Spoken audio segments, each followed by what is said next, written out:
সাপোর্টের মর্যাদা রাখেন নাই।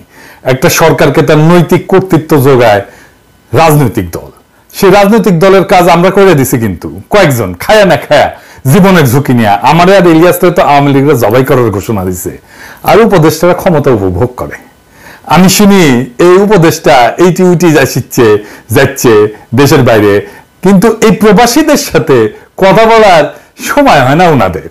আমি নাম কইলাম না, কেউ যদি বিদেশে আসিয়া প্রবাসীদের সাথে কথা না বলে, দেখা না করে, একেবারে ঠ্যাং ভেঙে লীলা করে ফেরত পাঠাবেন দেশে। কার ছিলে ওরা সিন্নি খাইতেছে, ওর মোল্লা চিনলো না এখনো।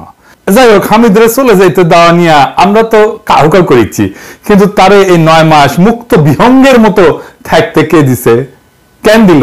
আবার দেখেন, হাসিনার কোন প্রধান নির্বাচন কমিশনারকে গ্রেপ্তার করা হয়েছে, হয় নাই। সব কয়টা দুর্বৃত্ত নির্বাচন কমিশনের সদস্য এখনো মুক্ত।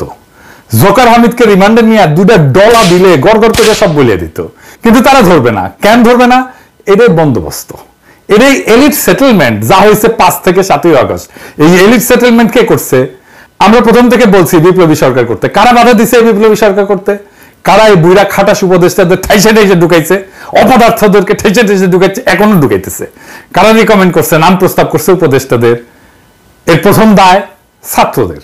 নাহিদ, আসিফ, মাহফুজ এই 3 জন ক্রুশিয়াল ভূমিকা রাখছে উপদেষ্টা সিলেকশনে। এরপরে দ্বিতীয় দায় হইতেছে আসিফ নজরুলের, সেই মূল ভূমিকা রাখছে রাজনীতির বাইরে সিভিল সোসাইটির তরফ থেকে। তৃতীয় দায় রাজনৈতিক দলগুলোর, যারা নাম দিছে, বিএনপি, জামাত সহ যারা নাম দিছে। আর তারপরে চতুর্থ হইতেছে সুশীল সমাজ, যারাও নাম টাম দিচ্ছে আর কি। এছাড়া যারা এই সরকারের নানাভাবে নিজেদের লোক ঢুকাইছে, যেমন আলী রিয়াজ, বদিউল আলম মজুমদার, শিরিন হক, এরকম স্টেক হোল্ডার আছে কিছু যারা সরকারের ঘনিষ্ঠ, তারা তাদের লোক ঢুকায়। উদাহরণ দেব, এই যে মনির হায়দারে বিশেষ সহকারী করে ঢুকাইছে আলী রিয়াজ আর বদিউল আলম মজুমদার। কোন ক্রাইটেরিয়া নিছেন আপনারা? আমাদের কি কোন সরকার ছিল না? তো ওরে নিতে পারতেন না ওই জায়গাটা? সেটা তো নিবেন না, সেটা তো নজরে আসবে না, চোখে পড়বে না। দিল্লি স্টারের গোলাম মর্তজারে ওয়াশিংটন পাঠিয়েছে প্রেস মিনিস্টার করে, তাও আবার সিনিয়র সেক্রেটারি র্যাঙ্কে, অ্যাম্বাসেডারের চাইতে উপরে, বাসের চেয়ে কোনসি বড়, কোন লিখছে ওইটি? আলী রিয়াজ আর বদিউল আলম মজুমদার, খেয়াল রাখেন, এগুলো জবাব দিতে হবে আপনাদের। হ্যাঁ, ভাবেন না পার পেয়ে যাবেন সামনে, কোন মহাপুরুষ এসে আপনাকে বাঁচাবে না। হ্যাঁ, ঐক্যমত করিচ্ছেন, করবেন, কইয়া দিলাম, করতে পারবেন, লিখে রাখতে পারেন। আমি খেয়াল করেছি, ওই যমুনা যায় যারা ঢুকিচ্ছে না, তাদের কারো কারো গোয়ার তেল জমিচ্ছে, তেল তেল তেল কেমনে বের করা লাগে আমি জানি। আজ আর নাম টাম কইলাম না, আমি নাম ধরে কয়ে সব কয়টার আমল নামা কয়ে দেবো। যাই হোক, এই যা যা ঘটিচ্ছে এগুলো দায় কলে প্রফেসর ইউনূসকে নেওয়া লাগবে। ফাইনালি তো আপনি অ্যাপ্রুভ করেছেন, তাই না? অপদার্থতার দায় আপনারও নেওয়া লাগবে। হামিদ তো বাসা থেকে বাড়িত না, যদি না ওয়াকার গ্রিন সিগন্যাল দিত। তা হামিদ তাহলে বাসা থেকে বেরিয়েছে কার সাহসে? আসেন সেটাই না বুঝে দেখি। ওয়াকারের শক্তিতে ওই হাটকুলিয়ে হয়ে গেছে, আর প্রফেসর ইউনূস সরকার সেটা ঠেকাইতে পারে না। এর দায় প্রফেসর ইউনূস সহ ওনার সরকারের সব উপদেষ্টাদের নিতে হবে, নিতেই হবে। রাষ্ট্রের সরকার সবচেয়ে বড় রাজনৈতিক ইনস্টিটিউট। আপনার উপদেষ্টারা সব কয়টা অরাজনৈতিক, রাজনীতির কিছুই বুঝেন না, বুঝেন না আপনারা, কিন্তু ভাব দুচানির বেলা আম্বিয়া সব কয়টা। তাই রাজনীতিটা করিচ্ছে ওয়াকার। আপনারা তো রাজনীতি করবেন না, পণ করেছেন রাজনীতি করবেন না, বুঝবেনও না। আবার খায় এসেছে আপনাদের 5 বছর ক্ষমতার থাকবে, পাবলিকে আন্দাই দিবে 5 বছর একেবারে। পাবলিকের ডলা খাইতে না চাইলে ড্যামেজ কন্ট্রোলের জন্য আজকে হাসিনার সব কয়টা প্রধান নির্বাচন কমিশনারকে গ্রেপ্তার করেন, আর জনগণের কাছে মাপ চান হাত জোর কইরা, যে আমরা ভাল শুন, মাপ কইরা দেন। জুলাই চার্টার লেখার কথা ছিল কবে? 5 আর 6 আগস্ট 2024-এ। ওই 2-3 দিন ধান্দা করেছে, কে উপদেষ্টা হবি, কে কোন মন্ত্রণালয় নিবি, কে কেমনে ধান্দা করবি, কে নায়ক হবি, কে মাস্টার মাইন্ড হবি। জুলাই চার্টার লেখা থাকলে প্রফেসর ইউনূসের হাতে একটা ম্যান্ডেট কাগজ ধরায় দেওয়া যেত। এটা ছাত্রদের মনে হলে ডিসেম্বরে গিয়া চোর পালাইছে, তখন বুদ্ধি বের হয়েছে, তখন চার্টার করা লাগবে। জুলাই আগস্ট বিপ্লবের সারা করেছে ছাত্ররাই আগে, আর কেউ না। ছাত্ররা বুঝে নাই যে তারা জনগণকে তৈরি করে নাই, জনগণকে তৈরি করছে অসংখ্য মানুষ বিরাট সময় ধরে। ছাত্ররা কি পিয়াস করিমকে চেনে না? চিনত? উনি একা ব্যাটিং করে গেছে একটা দীর্ঘ সময়, একে একা হাসিনার শাসনের বিরুদ্ধে। তুইন মালিকরা চেনে? সে কি ফাইটটাই না দিছে পিয়াজ করিমের পাশে থেকে? তুইন মালিককে তো চিনে না ছাত্ররা। ছাত্ররা তো সব নায়ক হইতে গেছে, ক্রেডিট নিতে গেছে, ইতিহাস হইতে চায় নাই, মাস্টার মাইন্ড হইতে গেছে। এটা একটা কালেকটিভ অ্যাচিভমেন্টকে ছাত্ররা নিজেদের বলে দাবি করেছে। এখানে মেজর মিস্টেক। এখন এক বিগত কাপড় দিয়ে শরীর দেখতে হবে, একবার সামনে উদাম হয়, একবার পিছে উদাম হয়। প্রত্যেকদিন ঘুমাইতে যাই একটা চিন্তা নিয়ে যে আজকে কি ব্লান্ডারটা করে সরকার। আমি অনেকবার কইছি উপদেষ্টা পরিষদ পুনর্গঠন করতে, করে নাই প্রফেসর ইউনূস। যারাই যায় উপদেষ্টা পরিষদে তারা ক্ষমতা উপভোগ করা শুরু করে, আর নিজের পছন্দ মতো লোক ঠাইসা ঠাইসা ঢোকায়, আর ব্লান্ডার করে একটার পর একটা। আজ এটা মালকে দেখাই। এই জিএম কাদেরকে কার ইশরায় বাইরে রাখা হয়েছে? ইনু যদি গ্রেপ্তার হইতে পারে, জিএম কাদেরকে কোন পুণ্য করিছে যে তারে অবাধে ঘুরতে দেওয়া হবে? আর তার দলের নেতা আনিসুল ইসলাম মাহমুদ, যে কিনা হাসিনা মন্ত্রী ছিল, তাকে এখন রাজনৈতিক সভা করতে দেওয়া হবে। হাসানুল হক ইনুর যা দায়, তার চাইতে কি জিএম কাদেরের দায় কম? আগস্টের 7 তারিখে মাইনের ভয়ে ওই কইছিল প্রফেসর ইউনূসের বিকল্প নাই, আমরা তারে সাহায্য করব। আবার পরের দিন আগ বাড়ায় কয় জীবন্ত কিংবদন্তি ডক্টর ইউনূস আমাদের অহংকার। কি হারামজাদা জাউরা জাউরা। আবার এখন কি বলে দেখেন, সংস্কার আমরা এই মুহূর্তে চাই না, আমরা ওনাকে আর সরকার প্রধান হিসেবে আমরা চাই না। তারা দেশকে পরিবর্তন করার জন্য কোনো কাজ করছেন না। আমরা এক ফেসিবাদকে বিদায় দিয়েছি, আমরা আর একটি ফেসিবাদকে গ্রহণ করার জন্য নয়। তাহলে আমরা কাউকে নির্বাচন থেকে বাদ দিতে পারবেন না। দেশকে বিভক্ত করে প্রত্যেক মানুষকে বাদ দিয়েছে। আমরা আওয়ামী লীগ সহ আর অনেক দল মিলে সব সময় কোনো নির্বাচনে 50 ভাগের কম ভোট আমরা পাইনি, তাদের কোনো বাদ দিয়ে গেছে। উনি বলছেন আমরা ঐক্যবদ্ধ ভাবে সবকিছু করবো, উনি করছেন সম্পূর্ণ অনৈক্য ভাবে সব করছেন। শুনছেন কেমন জাউরার জাউরা? ওরে আরামসে ঘুরবার দিচ্ছে প্রফেসর ইউনূস। তো সাহসটাকে দিছে জিএম কাদেরকে? প্রফেসর ইউনূস আপনার সরকার দিছে, এটা আপনার অ্যাচিভমেন্ট। 9 মাসের মধ্যে অহংকার থেকে আপনার চায়না হয়ে গেছে। দুনিয়ার ভালসিন গুলারে ঢুকেছেন না, না পারে কাম, না পারে দাবরানি দিতে, না পারে বিপ্লবকে রক্ষা করতে। ওই জিএম কাদের রে 2টা বাড়ি দিলে 3 নাম্বার বাড়ি দেওয়ার আগে আব্বা বইলে দেখবে। আপনি কন প্রফেসর ইউনূস, আপনার সাথে আপনার সরকারের সাথে জিএম কাদেরের কি বোঝাপড়া আমরা জানতে চাই। কেন প্রফেসর ইউনূসের সরকার জোকার হামিদকে পলায় যাওয়া নিয়ে কোনো বিবৃতি বা ব্যাখ্যা দেয় নাই? আর শিরিন শারমিন তো এখনো দেশে আছে, শোনা যায় ওয়াকারের তত্ত্বাবধানে আছে। ওরে ধরেন না কেন? হাসিনা রেজিমে তো সে 3rd মোস্ট ইম্পর্টেন্ট পারসন ছিল, নাকি ওয়াকারের জিম্মায় আছে জন্য 7 খুন মাপ? তারপর পলাবে, পাবলিক রিয়াকশন হলে বলবে ইন্টারপোল দিয়া ধরায় আনবে। আমারও ইন্টারপোল দিয়ে ধরায় আনবে কইছিল হাসিনার পুলিশ। পলিটিশিয়ানরা ইন্টারপোল। এইবার আসেন দেখি কেমনে হামিদ পলাইলো। এই কাজটা করেছে এসবি। জাহাঙ্গীর ভাই কইছে সবাইকে আইনের আওতায় আনা হবে। একটা অপ্রত্যাশিত ঘটনা, এটার জন্য যারা দায়ী তাদের আমি অবশ্যই আইনের আওতায় নিয়ে আসবো। শুনেছেন দুঃখের কথা, উনি উনার তদন্তটা ঠিক মতো করেন নাই। পুলিশের এসবি এখনো পুরোপুরি মনিরুলের লোকদের দখলে। 60 থেকে 70% লোক মনিরুলের লোক। অনলাইনে মনিরুল 2 দফায় বিশ্বস্ত অফিসারদের মিটিং করছে, বেনজির শতাধিক পুলিশ সদস্য নিয়ে মিটিং করেছে, লুকায় করে নাই, বলে কয়ে মিটিং করেছে। বেনজির তার মিটিং এর কথা কনফিডেন্সের সাথে নিজেই মিডিয়া স্বীকার করেছে। আচ্ছা সবাই একবার ভাবেন তো যে মনিরুল বেনজির গত 15 বছর যে সমস্ত অপরাধ করেছে, ওই কি একা একা করেছে, 2 জন মিলে করেছে, নাকি 2 জনের একটা অর্গানাইজ টিম ছিল? তারা অর্গানাইজ ক্রিমিনাল গ্রুপের মতো তারা তাদের কার্যক্রম পরিচালনা করেছে। এই টিমে এক একজনের এক এক ধরনের দায়িত্ব ছিল।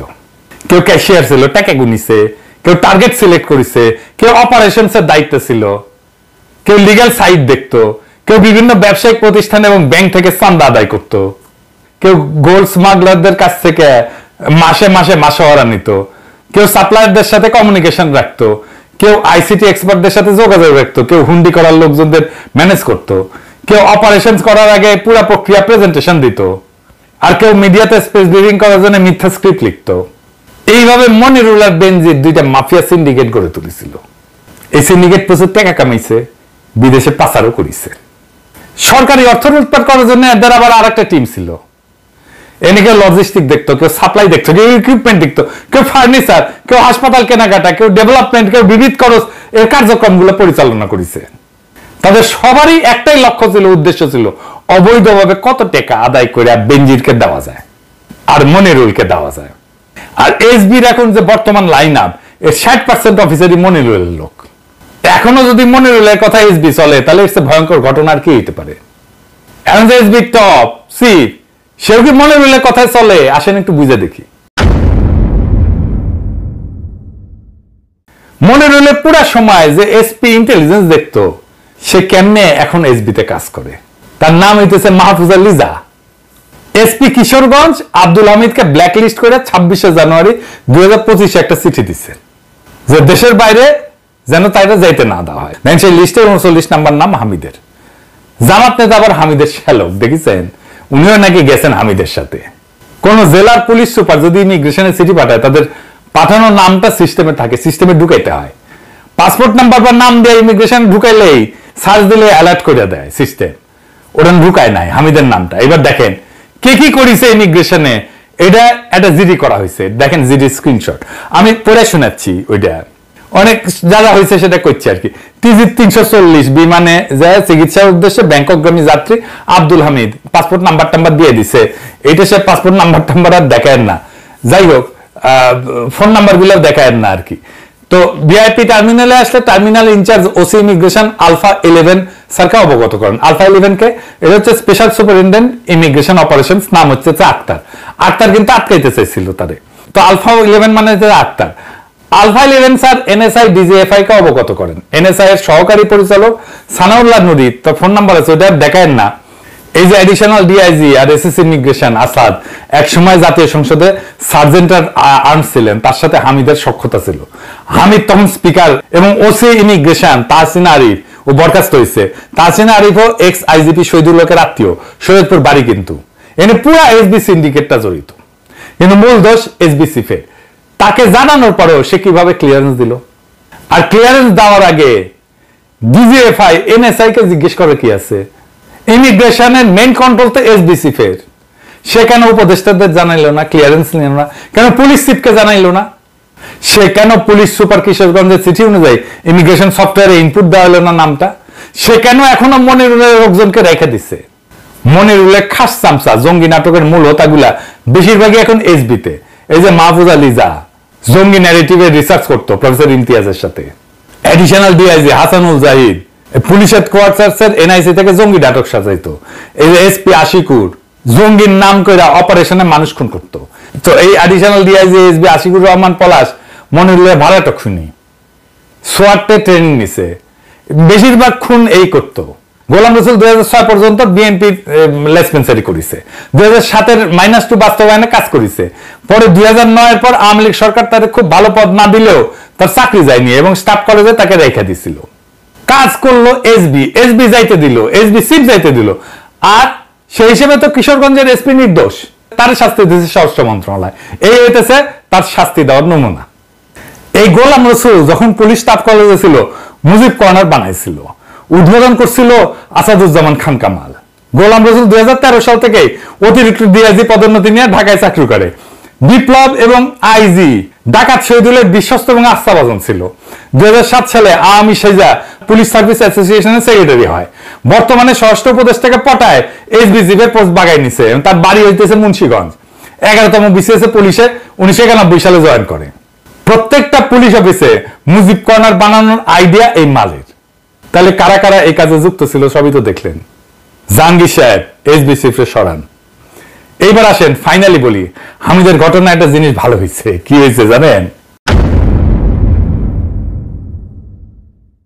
হামিদ যাচ্ছিল নতুন ফ্রেশ আওয়ামী লীগ তার নেতৃত্বে কিভাবে হবে তার মিটিং করতে। সে ফিরে আসতো আওয়ামী লীগ কেমনে পুনর্গঠন করা হবে তার ইন্ডিয়ান নসিহত নিয়ে ইন্ডিয়ানদের সাথে মিটিং করতে যাচ্ছিল এবং হাসিনার সাথেও মিটিং করতে যাচ্ছিল। এখন আর ফিরবে না ডরে। তার মানে হাসিনা বাদে বিশুদ্ধ আওয়ামী লীগ গড়ার প্ল্যান অঙ্কুরে বিনষ্ট। ভালোই হয়েছে, জোকার হামিদ পলায় নাই, তারে পালাইতে দেওয়া হয়েছে। এটা শুধু প্রশাসনিক ব্যর্থতা না, এইটা একটা সুপরিকল্পিত এলিট ক্রাইম। আমরা কে কোথায় কিভাবে তারে ফ্রি পাস দিছে, কোথায় ক্লিয়ারেন্স দিছে সব খুঁজে বের করেছি, নাম দাম দিছি, প্রমাণ সহ দেখাইছি। কিন্তু এর আগে একটা জিনিস পরিষ্কার করে বলি, আমরা যে সরকারের শর্তহীন সাপোর্ট দিছিলাম, সেই সরকার আমাদের পিছে যেন ছুরি না মারে মারলে কলে কোনো মাপ নাই। আমরা মনে করতেছি আপনারা ছুরি মারার চেষ্টা করতেছেন। আপনার উপদেষ্টা হয়েছেন জনগণের রক্ত ঘাম আর ত্যাগের বিনিময়ে।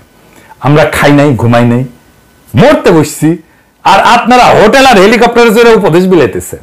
লজ্জা করে না? রাজনীতি বুঝেন না, পাবলিকের মুখ দেখেন না, মাঠ চেনেন না, তবুও ভাবেন এই রাষ্ট্র আপনারা চালাইবেন। এইটারে রাষ্ট্র চালানো, সরকার চালানো বলে না, এটা হইতেছে সুশীল গ্যাংস্টারিজম। ওয়াকার খেলা চালাইতেছে, আর আপনারা বসে বসে নাটক দেখতেছেন আর আঙুল চুষতেছেন। জোকার আমিতকেও তাই দিয়ে দিল, আপনারা তাকায় রইলেন। কারণ আপনারা সব সেফ গেম খেলতে চান, বিপ্লব চান না। চান হচ্ছে কান ফাটানো ক্রেডিট, চান মাস্টার মাইন্ড হইতে, নায়ক হইতে, ক্রেডিট নিতে। এখন এই সরকার যদি জনগণের হয়, তাহলে প্রশ্ন একটাই, হাসিনা প্রধান নির্বাচন কমিশনারদের গ্রেফতার করতে পারেন না কেন, করেন না কেন? রাজনীতি করে দেখান, হ্যাডম দেখান। কোনটা রাজনীতি? আমরা বারবার বলছি উপদেষ্টা পরিষদ পুনর্গঠন করেন, শুনেন নাই। এখন জনগণ বলবে এদের বাদ দেন, নাহলে সব ঘাট ধইরা নামায় দিব। হামিদ পলাইছে, ভালো হইছে, কিন্তু যেগুলো আছে